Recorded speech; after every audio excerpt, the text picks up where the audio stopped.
Hello, welcome back to the Creative Differences podcast. I am Dallas, and they don't eat where I come from. They feed off of death. Death give them nutrients. I love you. I'm Colin, and I have a very quick question for you, Dallas, for a thought I just had. Oh. Nick Cannon, was he in Drumline?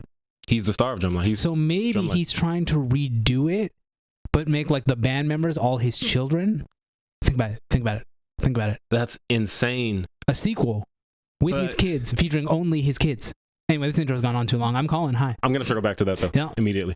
And I'm Demi, and this past weekend was a perfect weekend to support Amy Carrero. Welcome to another episode of the Creative Differences podcast, your one-stop shop for movie reviews, Fancast Fridays, Throwback Thursdays, and a number of other pop culture-related items. To me, what's on the menu? Today, we are going to be reviewing The Menu, Disenchanted, and Spirited. Yes, that's what we're doing. Gabby's not here doing it with us because she's somewhere eating or being eaten. Who's to say? We don't know. That's a different movie.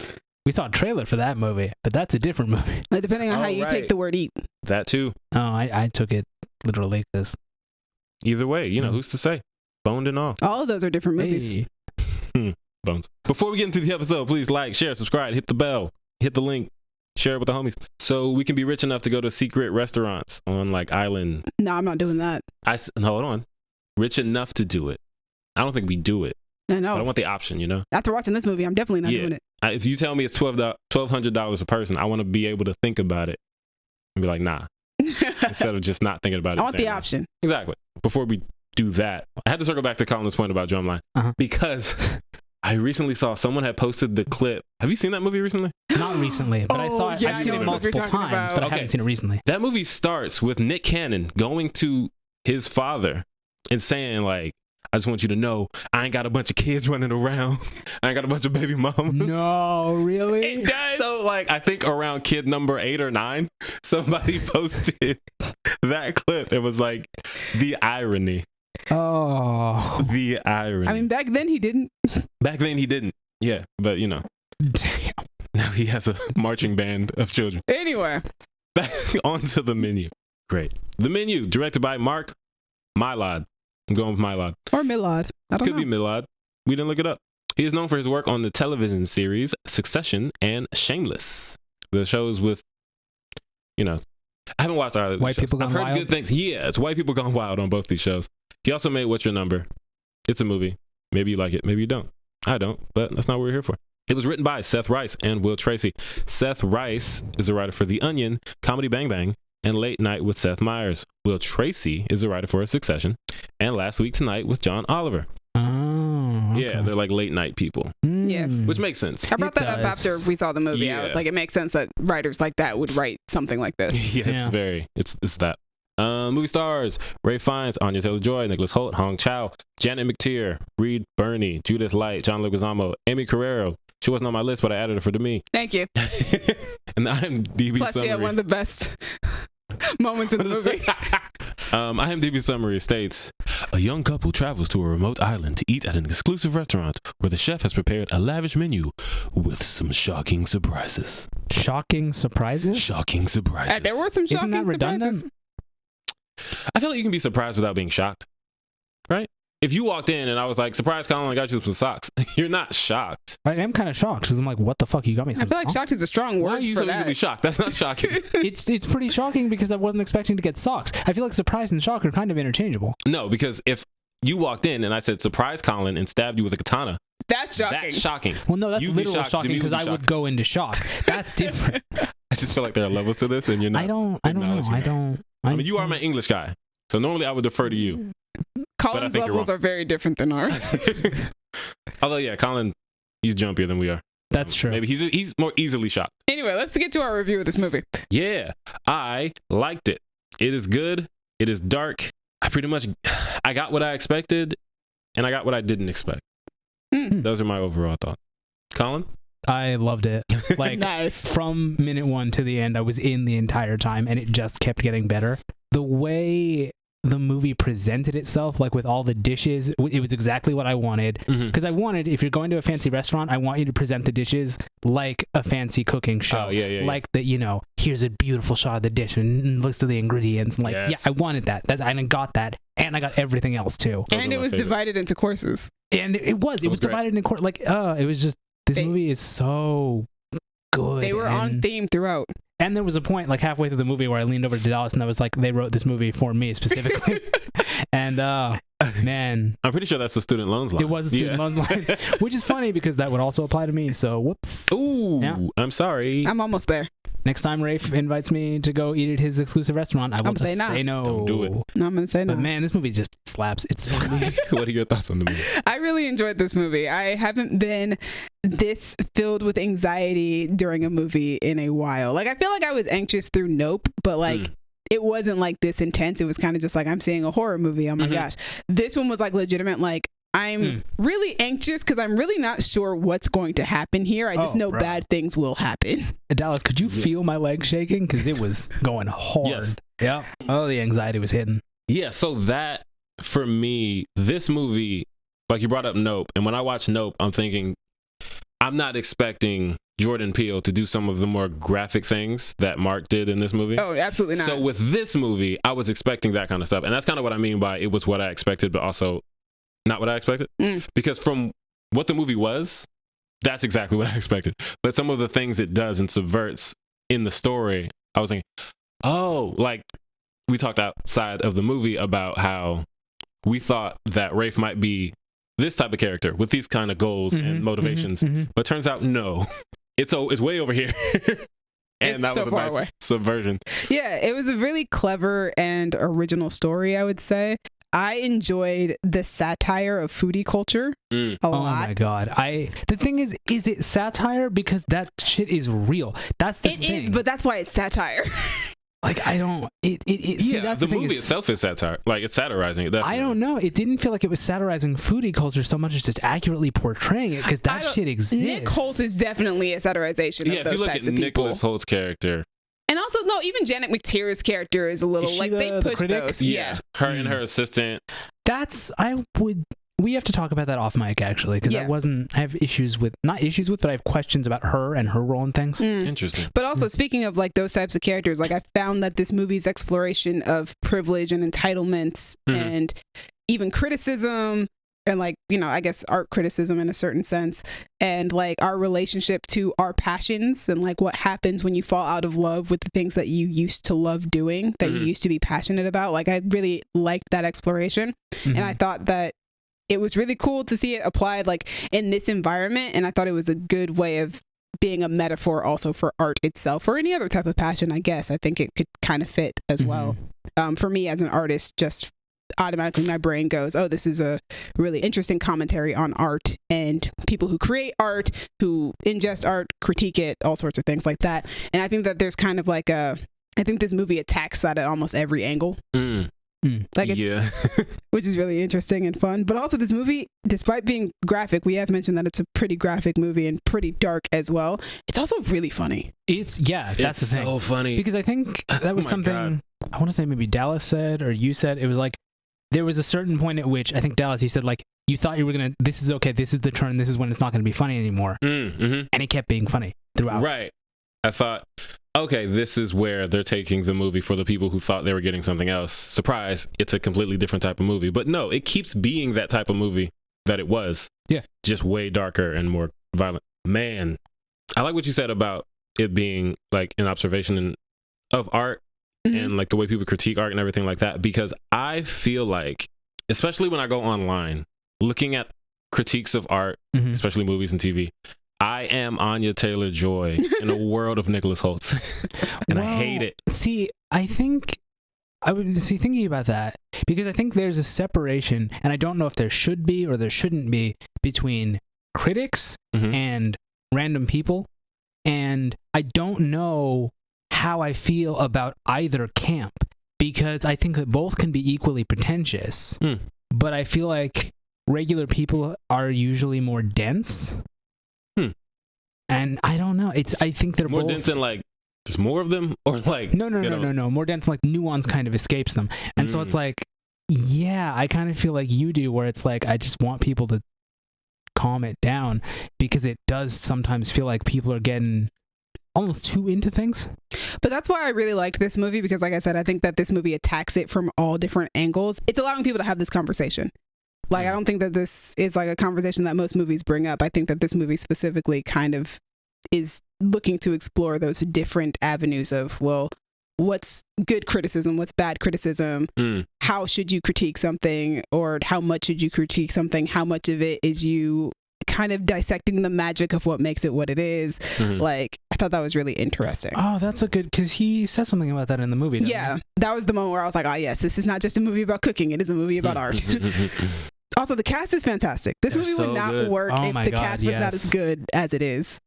Rafe was amazing. This movie is definitely Anya Taylor-Joy and Ralph Fiennes' movie. Yeah. Because, you know, they're kind of like front forward. They're the ones that you really are following throughout the entire thing. I think Anya Taylor-Joy's character is meant to be our eyes into the situation. Well, yeah, because she doesn't know the world she's going into, so. Yeah, we're going in with her. Yeah, she's not nearly as pretentious as everybody else is. Well, not everybody's pretentious at this, but, you know. Right. But, you know, her sitting next to Nicholas Hoult, you definitely get the contrast of pretentiousness to, yeah, man, I'm just here to have a good time. Yeah. Just want to eat some food. And Ralph Fiennes and Hong Chow are just, they're so eerie and creepy. Hong Chow's amazing. So good. She was so, Elsa is in her character's name. She had some of my favorite moments, and just the way she played things. Like, dude trying to escape, throwing his chair all over the place, and she's just, let me help you back to your seat.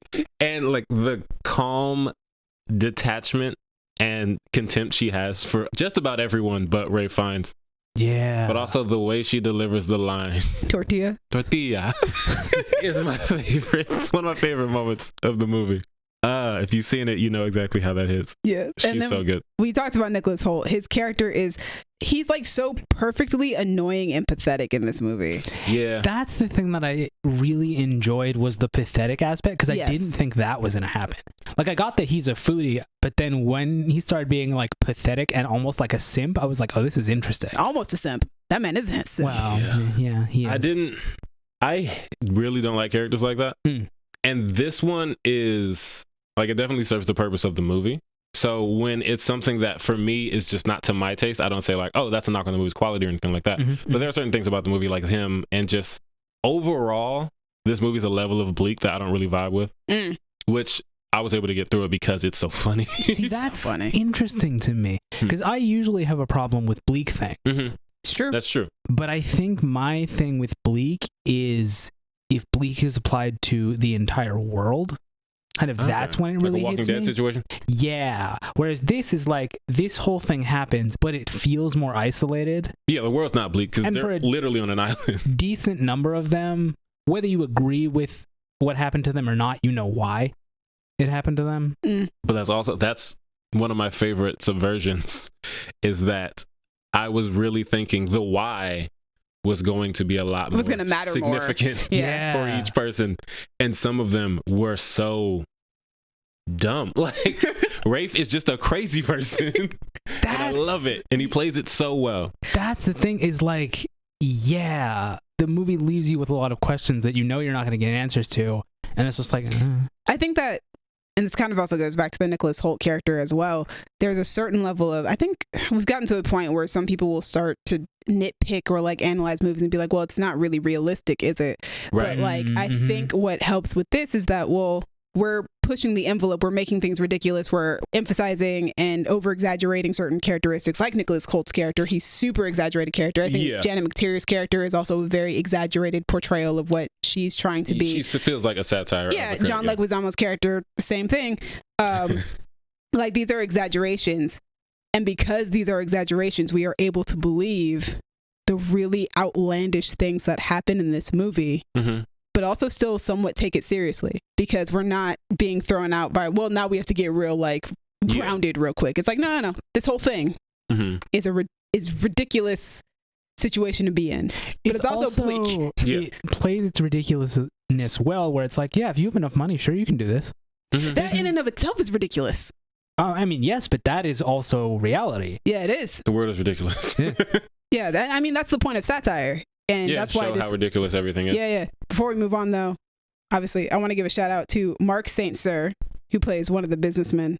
I really like him on High School Musical, the series. And every time I would watch the trailer, I was like, who is that? I know who he is. I recognize like the babyface one?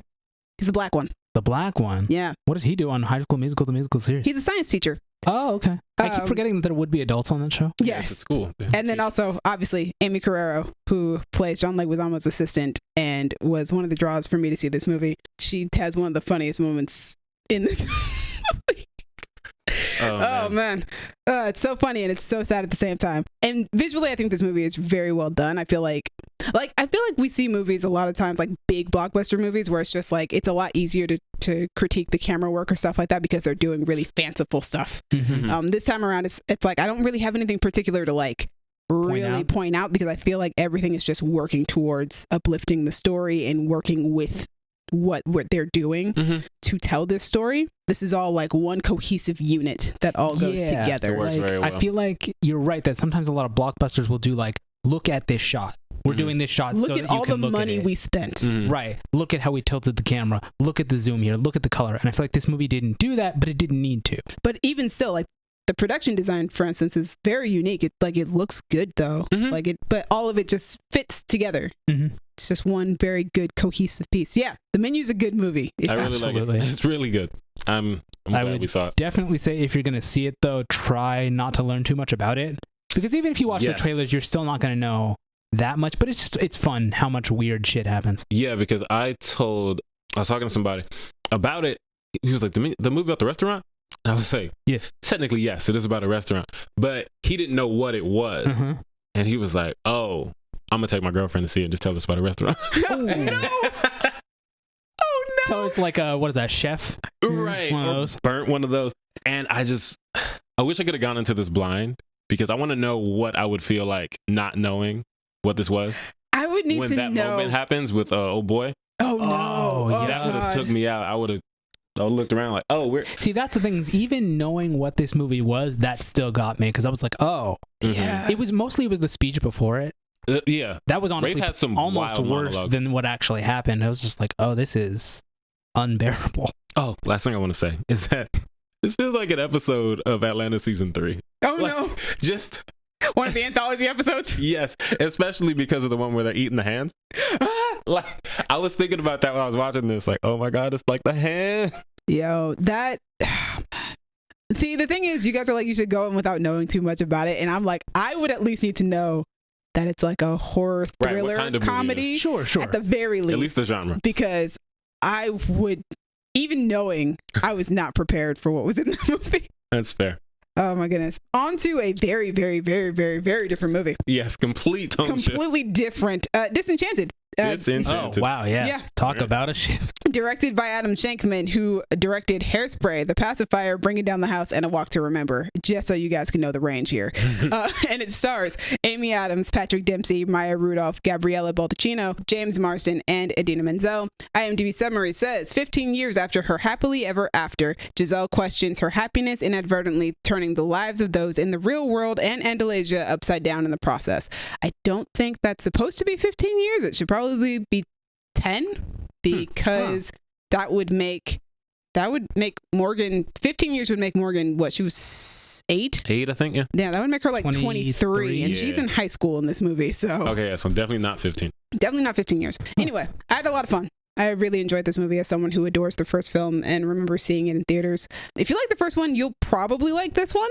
I think it's not as enchanting, or tightly written as the first one, but that movie was like lightning in a bottle. So like, I always feel like when you've got something that's lightning in a bottle, it's really hard to try and recreate that.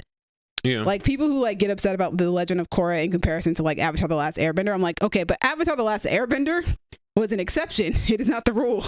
I also think in a lot of cases, and this is one of those things that cannot be proven because we don't have the other example. A lot of times it's what came first that people are just like, oh man, this is so much better.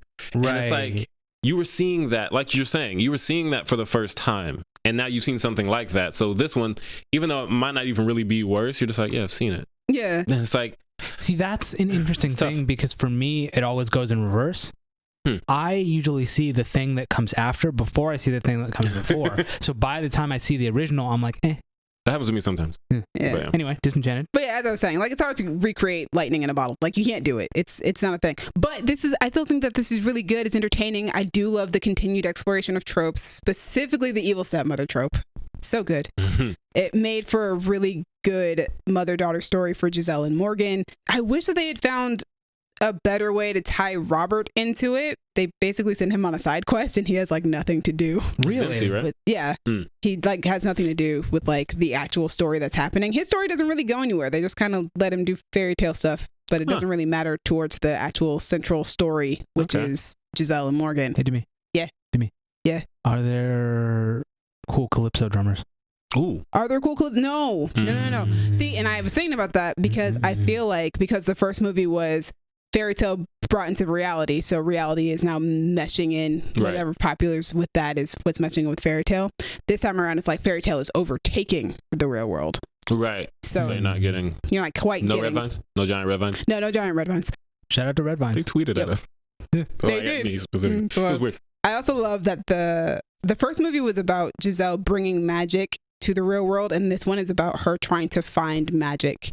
And like not like real magic, but legitimately just trying to find happiness. And it's just so interesting because Amy Adams gets to explore Giselle no longer as like a fairy tale person, but as a real human being, but who has come from that fairy tale life. Right. So, you know, she has a lot more feelings that she gets to explore, and in a more in-depth sort of way. Not like this is new to me, but just kind of like I'm unhappy and I can't seem to figure out how to fix what's making me unhappy.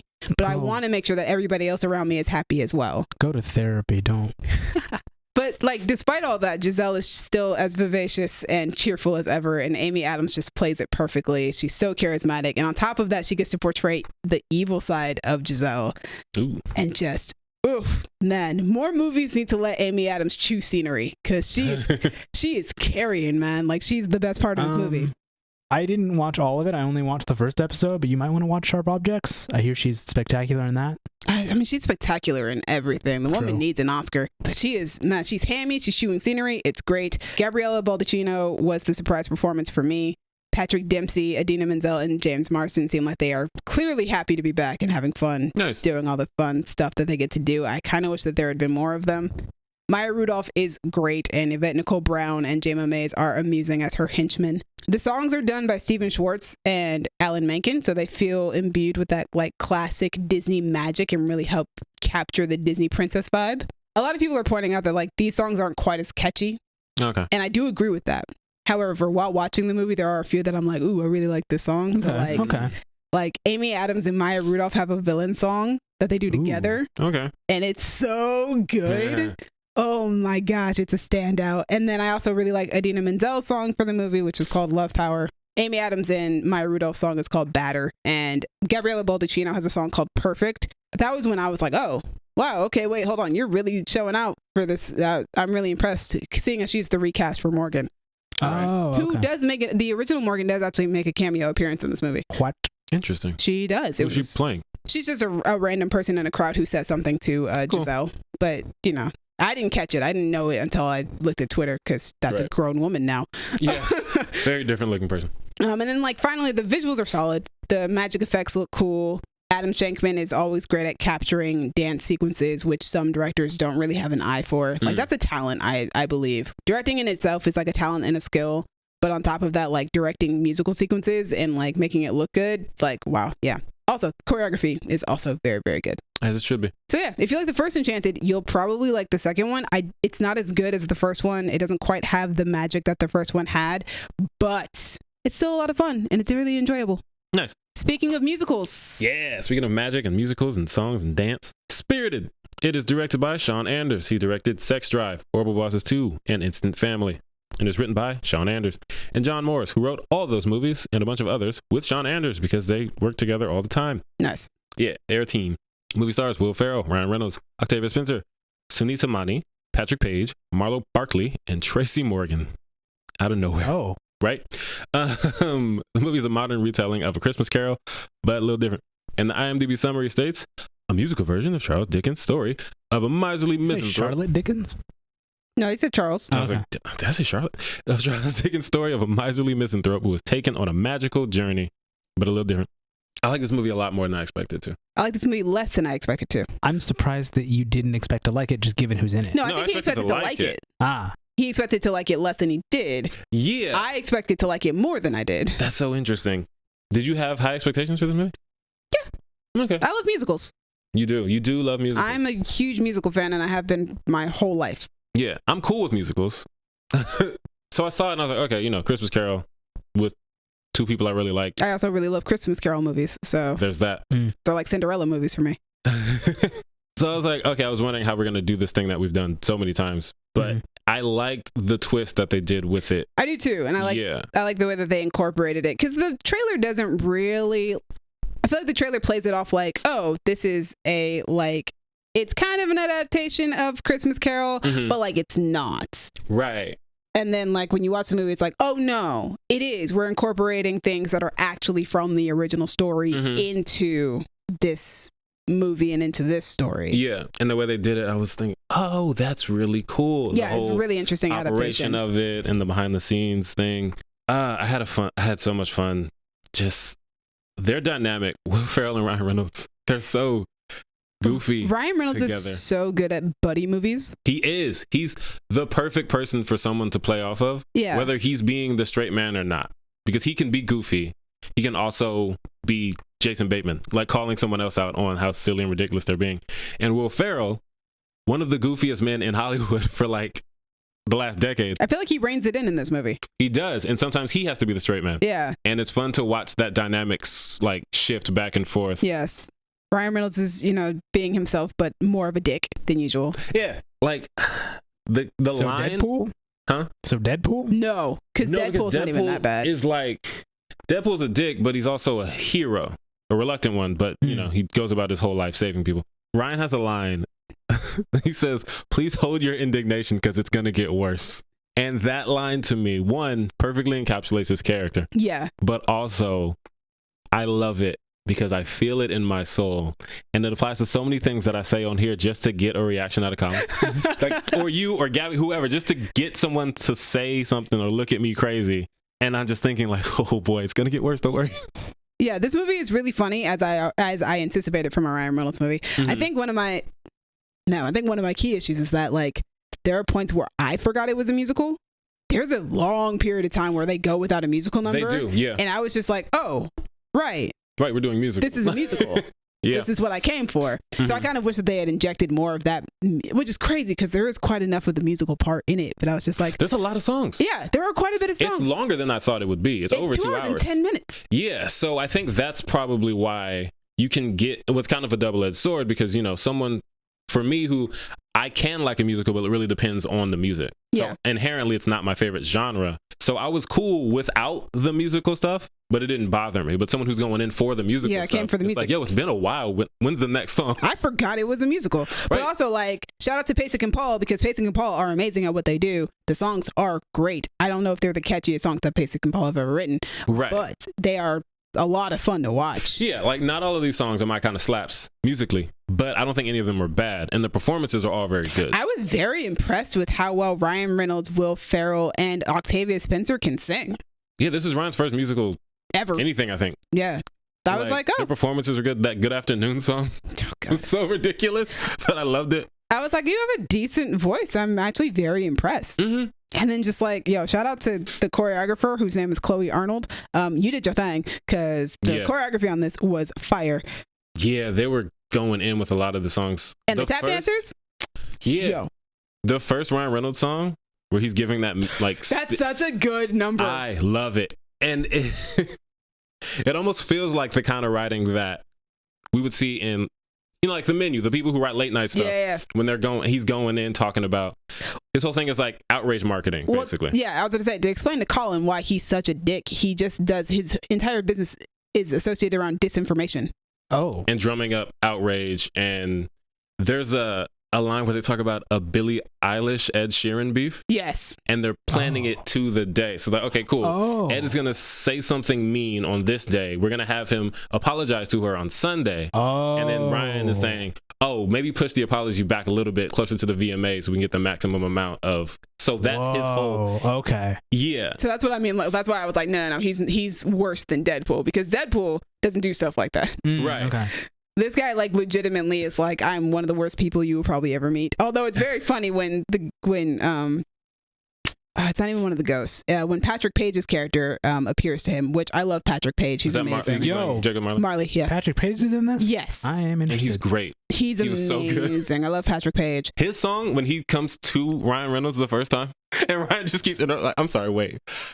You said that's what I meant. When he's like, so there were racists and other people that you could be doing this for. Right, like there are murderers and racists. Me? You came to me? It's so good. I love the way that they, kind of take all of the things about this story and do it a little different. Yeah. I do wish, how to say.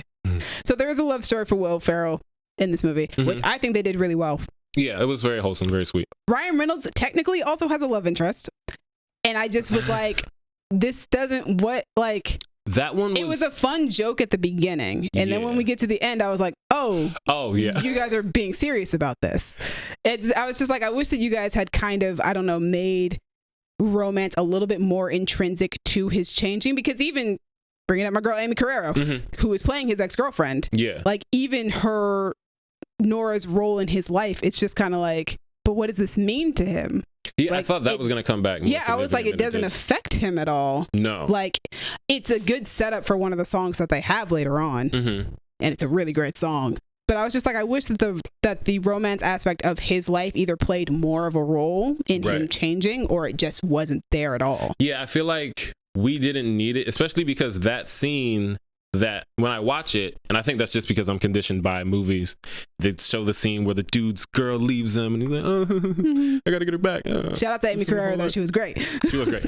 But I like that scene, and that scene works for me because what it's actually about is his sister and her decision to be a mom, and the way that comes back later is so sad.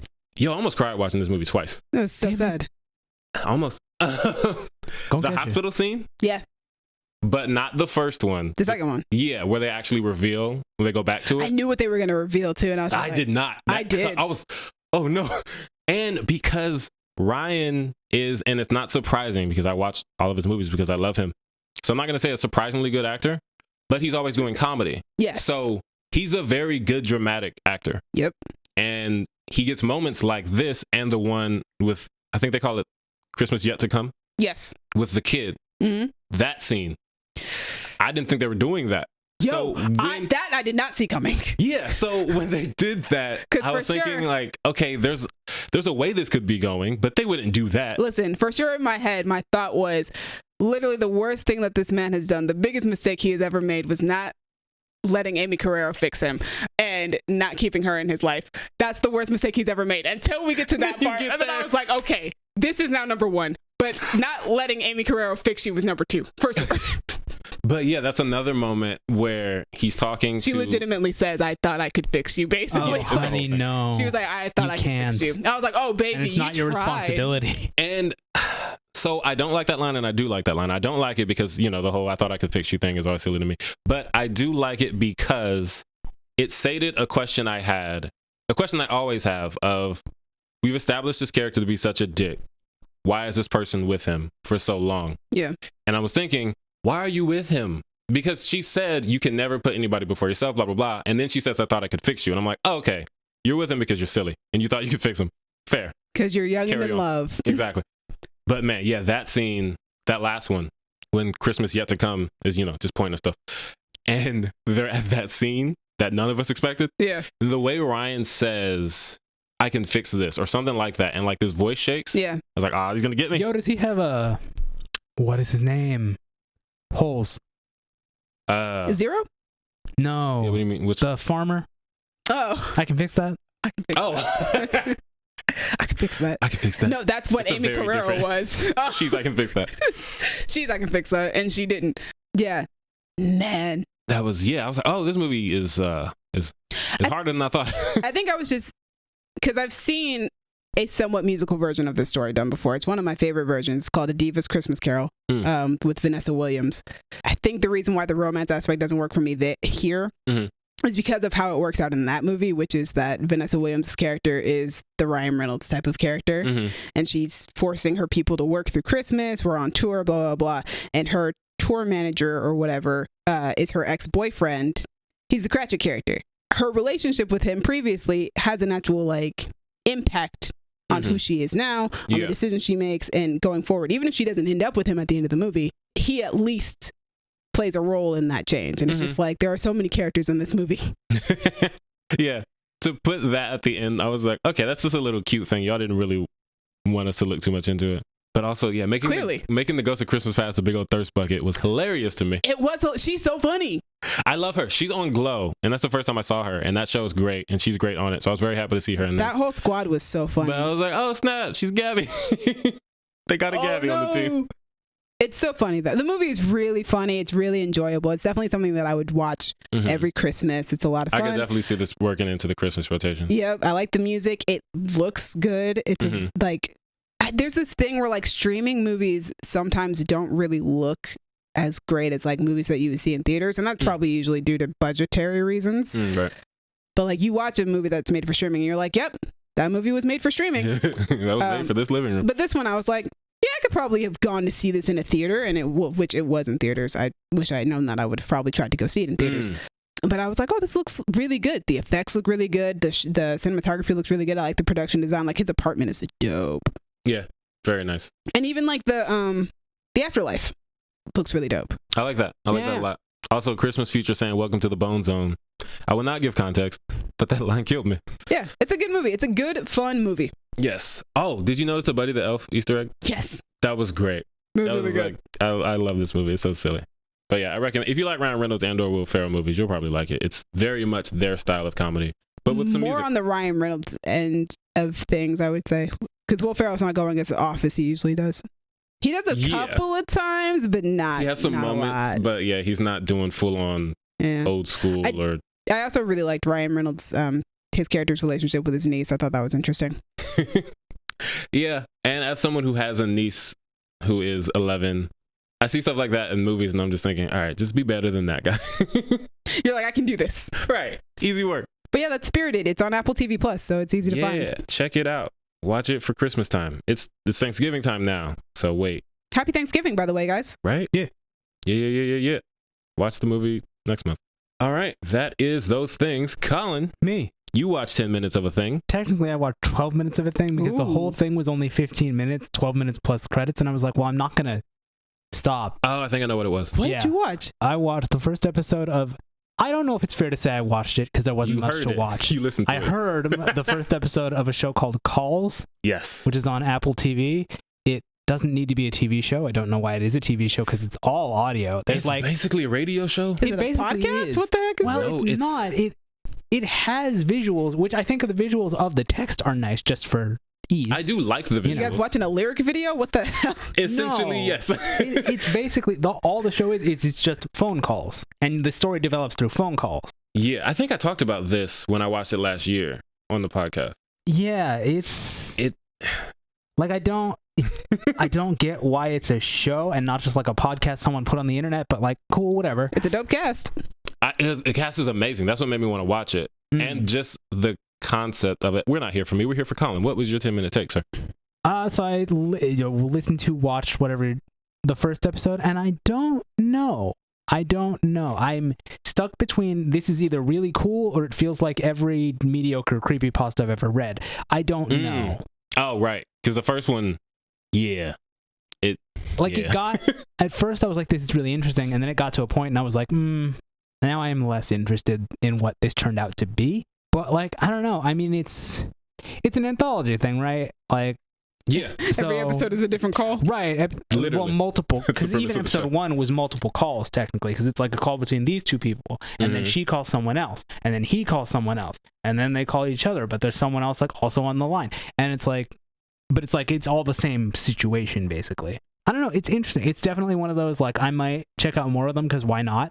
It's an interesting concept. And also, it's one of those anthologies that there is a connection. Oh, okay. Yeah. So I thought it was just going to be a bunch of different calls. But once you get to, I think, there are 9 episodes, and 8 and 9 are essentially the same story. Okay. And they tie back to the one you just not watched, but listened to. And like, there are little things in some of them that make me like, oh, this is one big connected thing. Okay. But yeah, I listened to it mostly for the cast. you know, as someone who listens to podcasts, but the only reason I don't really listen to narrative podcasts is because I only listen to them at work. Yeah. And I wouldn't be able to focus as much. Exactly. I was going to say, I really like, it's funny because narrative podcasts are the ones that I'm like, oh yeah, I can focus in on this. But yeah, that's the thing is I would be focused in on it instead of my work, so I can't do it. Right. But because I've got a couple of good ones that I'd probably recommend. Well, I've got at least one that I might recommend to you. But yeah, so like if you listen to those, you might actually like this because this story, it's interesting. It has a dope cast, and you're one of the people like me who's really into like certain actors and actresses.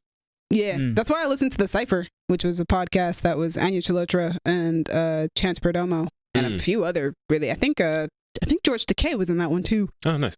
See, there's another one with Logan Browning in it as well. That's what's interesting about this to me is I feel like this is one of 1,000 things that do the exact same thing. There are a lot of podcasts like this. Like get a really nice cast and just not even really nice cast, just with random people you don't know. But that's not the point. The point is, you know, it's like the mystery and the unraveling of to me, because I don't care about the cast. I'm just like, whatever, they're just people. So it's like, I'm just going to listen to whatever they got to say. So I'm just interested, like, this is one of those things I'd love to know what niche do they think they're filling? Or what was the intent? Like, what is supposed to make this different? It's different, apparently, already. I mean, it's very different. Like, the way we're describing it doesn't sound like any TV show we've ever described. Yeah, but I wouldn't call this a TV show. Because it's mostly like a radio show. But it is, though. It's technically a TV series. Also, like those visuals you are watching something. I mean, yeah, if I had closed my eyes during this, I wouldn't have felt like I'd missed out having watched it. It's based on a French TV series. Yes, it is. Not going to apologize for that. Suck it. By Timothy Hochet. Yeah, I just, I don't know. It's just, it feels like this is cool, but I guess if I did not know that many of these other things existed, I would be like, oh, this is awesome. But it's like, but I could find this elsewhere in versions that might be more interesting. So I don't know. Like, just like full up audio versions? Yeah. But also, to me, for someone like you, who I think, you know, you're more into like visual storytelling and such. Like I like my visual medium. Yeah. The way that they do it, like Colin and I find different values in different things. So like, true. I wouldn't say that if I close my eyes, it would be the same because of some of the ones that you see, like the way they tell the story, it's like they show a name here, and this line here. And then like, depending on what's happening in the show, like the color will change or like the little lines will start to get more and more like frantic looking. Yeah, I'm sure whatever visuals they have are meant to have meaning, as you should with your visual medium. Anything on the screen should never be taken for granted. Yeah, and it's very minimalist, obviously, because it's mostly just a phone call. But it's an interesting story. It's a weird one. Fascinating. Very, very weird. I guess that takes us to news. Trailers. We have trailers. Do we have trailers? Colin, you seem to have some thoughts on Magic Mike's Last Dance. It doesn't look as sexual as I expected it to. There were a couple shots where I was like, okay, he's shirtless, she's wearing very little, but like it looks more. I saw somebody watch the trailer and say this looks more like Step Up than Magic Mike, and like it kind of does. So I'm surprised it doesn't look as horny. As somebody who has seen both movies, as have I, it almost feels to me like a meeting of the two, because like most people think that when they see Magic Mike, they thought it was going to be what Magic Mike XXL is, which is like Magic Mike XXL is like stripping, go. Yeah, right. Whereas the first Magic Mike is like legitimately just a story about this guy who happens to be a stripper in his life. Right. And then plus with Steven Soderbergh returning for this movie, it's like, oh, this is like another movie with a story. But also you have to keep in mind that the first movie was based on experiences from Channing Tatum's life. And this feels like that continuation of that, because what else has Channing Tatum done since Magic Mike came out? He's created a dance show based off of the Magic Mike movies. So this feels like we know some people who've seen it. I've seen it. Oh, did you? Yeah. Oh, yeah, you went. It was me. And I went for a bachelorette party. But it feels like it's continuing to take things from Channing Tatum's experience as a stripper or now as an actor. I mean, he's not an actor in the movie, but taking the things that he's developed in his real life and then putting that into fiction. I'm excited, sort of, just because I like the first two movies for very different reasons. Obviously, they sound like different movies. They are different movies. Yeah. I'm excited that Steven Soderbergh is returning to it. I do like the fact that it seems like it's a mixture of both movies, because I do remember watching the first one and being like, this isn't what I thought this was going to be at all. And then watching the second movie and going, this is exactly what I thought the first movie was going to be. I do miss the ensemble that we've had. The dudes? For those two movies. Bring Donald Glover back. I don't know why, but just do it. He sang in the second one just He's great. does. I'm always down for him to be in things, even though I'm not gonna watch this. But also like Joe Manganiello and like Mango Jello. I kind of would have liked to have you guys back, but we'll see what happens. But yeah, I think it's interesting that Channing keeps drawing from his life and putting them into Magic Mike movies. And I don't think a lot of people realize that these are kind of based off of his experiences. The reason that I said while we were watching it, I'm glad I don't work in a movie theater anymore, is because one time I was going in, I think to seat, and I was walking into either house 7 or 8, one of the big ones. You know, you walk down the hallway and you can kind of hear like the size of the crowd. I was walking in and I was thinking, oh God, there are already a bunch of people there. It's so loud. I missed most of the seating, blah, blah, blah. You know, everybody found the seats, whatever. I turn the corner. It's a group of like 5 women. Yeah. They're just so loud because they're so drunk and thirsty.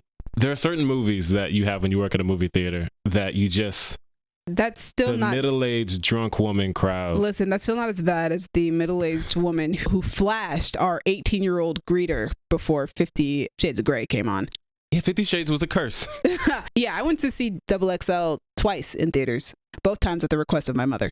I remember the second time we went to see it, because we brought 2 friends of ours as well. That's why we went to see it a second time. There were 2 women who were sitting in front of us who were so drunk, and I had to, because I worked there, I was like, nah, I'm not gonna have this. So I got up and went to like actually oh, I was that person. I was like, you're like legitimately ruining my movie experience. I'm going to go. This is not uninterrupted. It is not uninterrupted. They were loud and drunk, and I think I don't remember if they got kicked out of the theater or not, but I do remember like there were 2 separate occasions where like somebody who worked there, who was working on shift at the time, had to come into the theater and talk to them. Glad I made it out. Yep. All right, Elemental.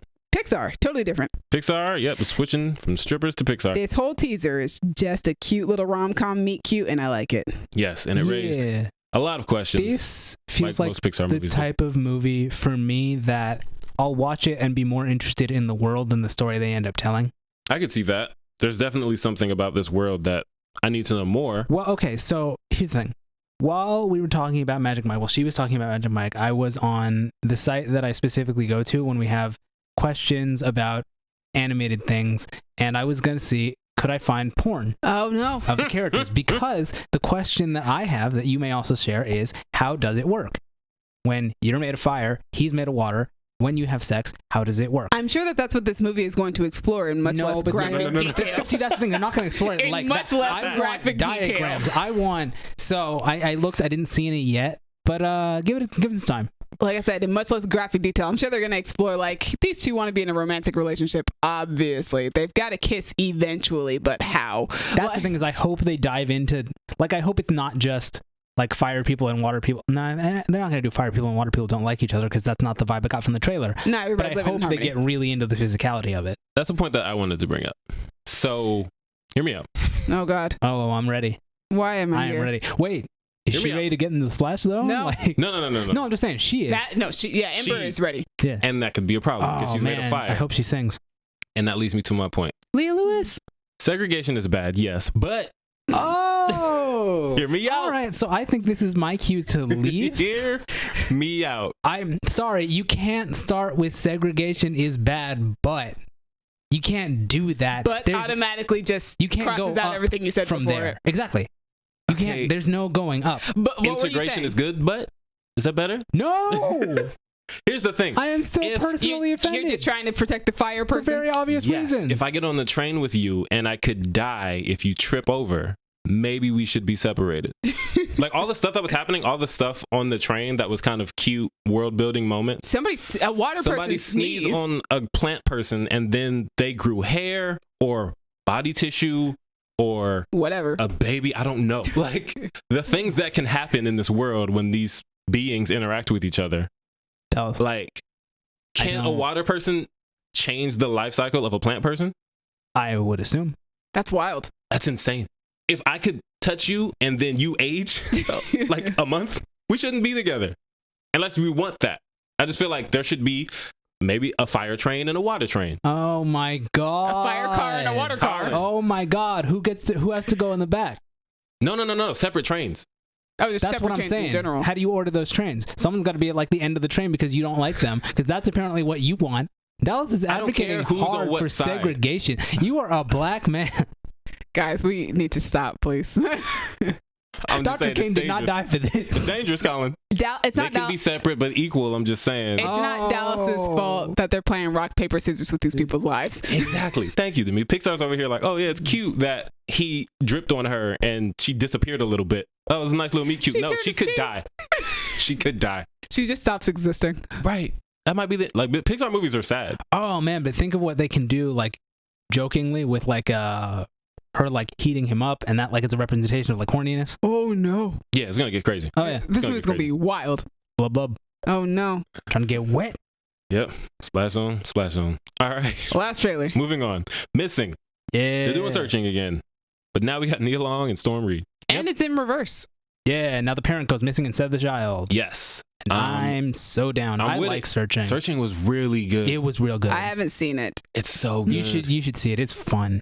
And it's like the thing is, there have been a bunch of movies like this of sort of like they take place all on a screen or something like that. And I think It was kind of a trend for a second there. Yeah. They were just trying out new things. A lot of them were horror movies. yes, Unfriended. Mm-hmm. And I think this is a particularly effective example of Yeah, how to do Searching that. did it really well. They told the whole story, not just we're sitting in a room and the whole story is just this computer. Mhm. It's we're going to the phone, we're going to the TV screen for the news, we're going all these different Yeah, like we're not just watching people Zoom or I guess Skype at the time right. each other. So I'm with it. Oh yeah, nowadays it would be Zoom. Yeah, It would be I some am Wild. really interested to see where this movie goes, especially because like I don't know if it was officially confirmed. This like theory that came up about searching The alien thing. the alien thing. Yeah, I hope it's real. What if it's confirmed in this movie? that's the thing. This is a sequel. Right. Like, what if the person at the end of the trailer who's coming up to the door is just an alien? Oh my god, I would love What it. if her mother was kidnapped by aliens? Could be. I need that to Might be what could this be. turns out to. Like what? I don't know, but man, I'm really excited about this. Yeah, I gotta go watch the first Searching before this one comes out Yeah, because like, I I'm didn't- interested. I really like Storm Reed. Storm Reed is just a fantastic actress, and I really like Nia Long because I grew up watching The Fresh Prince of Bel-Air Yeah, we love and all Nia sorts Long of black as a people. content. She's a treasure to us. But yeah, I'm with it. I'm definitely gonna watch it. Same. Shout out to January. Does Megan come out in January? I think it I'm gonna have a might. month. Oh man, it's You gonna have be fun fun with for that. you and only you, Colin, you and gotta not go us. with me. Absolutely not. Dallas, I just want to know what song she's dancing to. You want to talk about Me too. drawing some lines? I'm drawing a firm line. I'm not seeing that movie. The line in the sand is there. Nope. Whatever. All right, that is. Whatever. Missing. Shut up. That's what Megan would say. That is what she would say, I guess. Yeah. It's nice to have a friend. I thought that was a decent, scary version of a song. Yeah. Yeah. Especially because it's Taylor Swift. Yeah. Does that song not sound like that? No. Okay, I don't know what the song sounds like. So We're like, going to they play got it for good- you after we're done They here. got a good song for this. This song is creepy as hell. Okay, those are the trailers. Moving on to sad news. Sad news just keeps coming. Jason David Frank, man. Rest in peace to Jason David Frank, The best Power Ranger to ever do it. everyone's favorite Power Ranger once he was established. Yeah, like, no, you asked the question, who's your favorite Power Ranger? I know your answer is Tommy Oliver. What I'm really asking is, who's your second favorite Power Ranger? I'm an exception to the rule only because I have been a little pro-black kid since I was a toddler. Listen, So I defaulted to the Black Ranger. Kimberly has been my favorite for years, but Tommy Oliver is the best one, and we all know it. Right, Tommy was that dude. Like, they brought him in to be the best Ranger. They actually only brought him in for, like, they were like, you're only going to be here for, like, 10 episodes. And then he was so good. Right. White, green. Black, red. Oh, yeah, once you get into the rest of them. Yeah. I'm pretty sure Jason David Frank might have been one of the first people I ever had a celebrity crush on. I can see that. Definitely the first celebrity crush I had with, like, really long hair. Long hair gets me every single time, and it's probably Jason David Frank's fault. This is where it started. That's where it started. It was with Tommy Oliver. Man, he really was the best Power Rangers. I say as somebody who watched Power Rangers until I was like 13 or 14 years old. Yeah, you're an even bigger Power Ranger fan than I am because I loved Power Rangers, but just Mighty Morphin. And I think you're the one who told me that he kept coming back. Yeah, because for other ones. he did. Well, I didn't watch Zeo, but I know that he was on Zeo. Okay. And then he also did Dino Thunder, which was when I was a preteen. I was like watching it like between the ages of like 10 and like 14, maybe, that like series of Power Rangers seasons that went on during that. When Disney owned it was mostly when I was watching it. And he was just so good. He was so great. And it was so cool to see him come back as like an older Power Ranger he was the mentor to the other Power Rangers. So it was just like, he's not going to suit up, but then he ended up suiting up towards it was great. It was great to have him back. Jason David Frank. And he also just seemed like a really nice person. Yeah, and he seemed to really enjoy, like, you know, being the White Ranger, being the Green Ranger, doing anything associated with Power Rangers. Yeah. Like I followed him on Facebook, and like he just seemed so nice. Like just the other day, like I feel like it was just the other day that I saw him make a post about, he was complimenting somebody else who was at a con with him and how nice they are. Nice. And he was talking about how Stan Lee was also one of those people who was just super nice to meet at cons, because even after like everything was over, he was still really nice to people and would sign things or take pictures with people. Yeah. So like when I saw the news, I was like, what? And that's why you guys got to watch out for your mental health. Definitely. If you guys are having a problem, reach out to somebody. Yeah. It's rough. Because I would not have seen this coming. Me either. You never see it coming. He was so good. So rest in peace. Jason David Frank, man. Rest in peace to a real one. Rest in peace to the legend. That man is an icon. That's a 90s icon if I've ever seen one. He was part of one of my first OTPs, man. Come on. Okay. Yeah. He was. Tommy and Kimberly was the first ship that I like subconsciously loved, because I didn't know at the time. Before you even knew it, you were shipping. Before fandom was a thing. Right. It was like an official thing. It was just like, oh yeah. This man sent you on the path to who you are. Oh god. That means that when they make another big screen Power Rangers movie, like the reboot that they're trying to do, the one that came out in 2007, the one that we like, that one will always be the best one because he's cameos in it. You have no choice. That's always the best one. Will always be the best reboot of Power Rangers. To me, apparently it was bad. You're not supposed to like it or something. They lied. This one will always be the best one because Jason David Frank is in it. Anyway, yeah, let's move on to happier news. Happier news. Is it happier? I don't know. It might be. I would assume it's happier than that. Oh, definitely happier than that. There's a new Princess Diaries movie. Yes, in the works. They're working. That's very happy. There are what, 2 of those? There are 2. Okay. I remember seeing the first one in theaters vividly, which is wild because that movie came out in 2001. Shit rocks. Haven't seen the second one, I don't think. Second one is fun. It's not as good as the first one, but it is so fun. And I don't know, maybe campy is a good way of describing that movie. This is another one where I'd have the question of which do we do the throwback for? We should watch the first one. We should watch the first one. No, you have to watch the first one. It's iconic. So good. It's real good. Yeah, here's my thing. We're doing Princess Diaries 3. I do not want this unless Anne Hathaway's in it. Period. I feel like there's no... Why would you even bother? Listen, they could... I wouldn't put it past them to try. Do not do this without Anne Hathaway. Julie Andrews, I can understand if she does not come back. She's getting up there in age. Maybe she doesn't want to. I will respect that wish. I will not be any less sad about it. But I will respect it. Anne Hathaway, Amelia Mignonette, Thermopolis Rinaldi better be back here. What a name. I'm a huge Princess Diaries fan. Clearly. Yeah, I got nothing.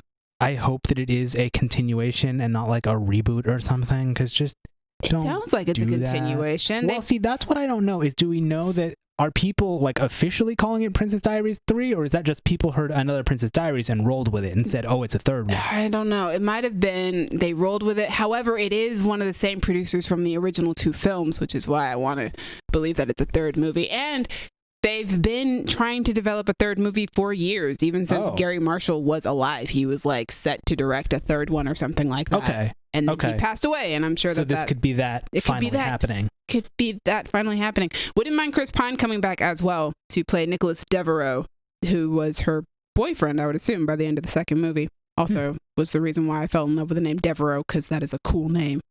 Pretty cool sounding name. Exactly, right? I was like, Devereaux? Amazing. Also, the world has changed so much. I would love to see what Queen Mia is like in this day and age. Yeah. And in the book, she has a half-sister. Oh, okay. Who's black, I think. Hey, I'd love to see it. A lot of people have been fan casting Zendaya as her half-sister. I'm not surprised. Okay. Give me that movie. Let's do it. Let's go. Only with Anne Hathaway involved, though. Don't want to reboot. Although, I guess if you reboot it, you can make it more accurate towards the books. I mean, Hollywood Reporter says sources say it is a continuation rather than a reboot. So, good. Shout out to sources. Although, like I said, though, like if you rebooted it, then like you could be a lot more accurate towards the books, because the movies are so off base that it's ridiculous. Well, it'd be like that sometimes. Funny story before we move on. Funny story about that. Like in the books, her father's not dead. She has a really close relationship with her father, and I think he's like training her to become the princess, or to become princess. And her grandmother's not in it much, but her grandmother's mean and terrible to her. And the reason why they killed the father in the book, or in the movie, they told the author, hey, we've got an actress who's really interested in playing this role, but we want to kill the father and make the grandmother a more important character in the movie. And she was like, what? Well, who's the actress? And they were like, Julie Andrews. And she was like, kill the father. Just kill him. Yeah. Damn. That's fair. Go. You don't deny Julie Andrews. You let her do what she wants. Kill it. Kill him. Person. Testicular cancer. Go. Oh, that's how they did it? I think that's how he dies in the movie. Oh, that's a shame. Okay. Specific. Couldn't I think it's because he has testicular cancer in the book. So they just progressed that Yeah. to Okay. its worst possible outcome. Yeah. Yeah, I haven't seen the movies, but shout out to Chris Pine. We like him. We do. Speaking of Chris Hemsworth, he is announcing a brief retirement because of a genetic predisposition to Alzheimer's. Yeah. Oh, that's official. Yeah. Yeah. I didn't know that he was like officially briefly retiring. Yeah, I don't, we don't know details of when and if he plans to come back, but we just know he wants to spend more time with his family, Fair. which I respect. Do that. You Elsa should do Pataki that. And your 3 kids. You seem like a lovely family. It is very sad news, but at least he knows so far in advance that like he has time to prepare for something like that. Yeah. Hopefully, But we how always do hope you for the best. prepare? Like, yeah, it's oof. I mean, I feel like there are things that, and I don't know anybody like in my personal life who's dealt with that, but I feel like if that diagnosis comes, there might be things that the person or their family might wish that they had done. So like maybe those are the kind of things that you would think like, what would I want to have done if I had known? Right. Okay. So like, you maybe can, that's the kind of stuff that they want to do. Even if it's just Yeah. like, let's travel more. Let's Yeah. make plans for And this. what's make cool plans for about that. them is the one allowance I will give rich people is that they can do Yeah. what it is they want to do. Yeah. Though, Okay. I don't know. I You mean, good? she's not taking a break from acting. Who, Elsa? Yeah, or she hasn't said. Probably not, I haven't but heard like anything she about also doesn't. I don't think she works as often as Hemsworth okay. does. Right. He was in at least 2 movies this year. Yeah. He'd be Oh busy. man, I forgot Spiderhead was this year. It was. It was indeed. I was like 2, just Thor, right? No. Also, he has a Disney Plus series. That's That's right. on right now. Oh Yeah. yeah. It's during the 4th episode that he learned about this. Oh. She's had a couple of movies come out this year. She's had 3 movies come out this year. Wow. I know she's in Love and Thunder. Oh, that's not even one of the ones that I was counting. That makes sense. She doesn't do anything in it. She has a scene in Love and Thunder. A movie called Poker Face, something called Carmen, and something called Interceptor. Okay. Good for her. Get that bag, Elsa. She be working. She was on Snakes on a Plane? Was she a snake? Tell me she was a snake. It doesn't make sense, but tell me Why she would was be a snake. Because it'd be funny. I don't know. Motion capture? She's Yeah. wiggling? That was before we were doing motion capture like that. Ah, damn it. And Avatar hadn't come out yet. But yeah, we hope for the best. We wish the best for the family We do. and Chris. Do what you gotta do, man. I think he spoke specifically about Thor. I don't remember what he said. I think he said, like, I might do, like, one more. One more Thor movie or just one more MCU movie? Because that's a different thing altogether. Oh. He was talking, I think, specifically about a Thor 5. Ah. Yeah, it says Hemsworth took the time to acknowledge the possibility of coming back to Thor in the future. I'm open to it if there's more. Said he was more specific in saying that he'd be fine if that possible Thor 5 were to be the last one. Like, we probably have to close the book if I ever did it again. You know what I mean? I feel like it probably warrants that. That's fair. Yeah, I feel like it'd probably be the finale. Probably a good idea. I mean, at this point, he's gotten... Does he have the most solo movies? He does. He does. He had the most solo movies once Love and Thunder came out. He has 4. He has 4. So, And you know what? Give him that 5th one just so that he can have like that trilogy with Taika. oh, right. I was Oh, like, yeah. 5's not Okay. true, but I see what you mean. You know what I mean? The Tiger trilogy. The reboot trilogy. The soft reboot. Basically, yeah, it's basically its own It's a soft, own trilogy. soft Thor reboot It's a different trilogy. thing entirely. Yeah. But yeah, wish you the best, Chris. Can't imagine you hear this, but man, if you did, that'd be awesome. Moving on to happier news again for me, and maybe Colin, because you just watched A Quiet Place. Joseph Quinn is in talks to, I guess, star, feature, be in A Quiet Place Day 1 with Lupita Nyong'o. Oh, also happy news for Demi. I like because- Lupita Nyong'o. Hey, yeah, you Boy, do. don't you. Ooh, Hey. and she's going to be running from things, so you going to see it knocking. Ah, cake gonna be shaking. Twitter, that was for you. I haven't seen The Quiet Place though. That's also on my list of things that I need to watch. Yeah. It's interesting. Like this headline has things for all of us. It has And I like Joe Quinn. Lupita for me. What? It has A Quiet Place for Colin now because he likes Quiet Place. Yeah. And for me, everything. Like I love Stranger Things and Joseph Quinn. Like Demi just said, she likes Joseph Quinn as well. I love A Quiet Place. I have a healthy platonic respect for Lupita Nyong'o as an actress. You should. She's amazing. She is. Yeah. One of the best out there right now. Yeah.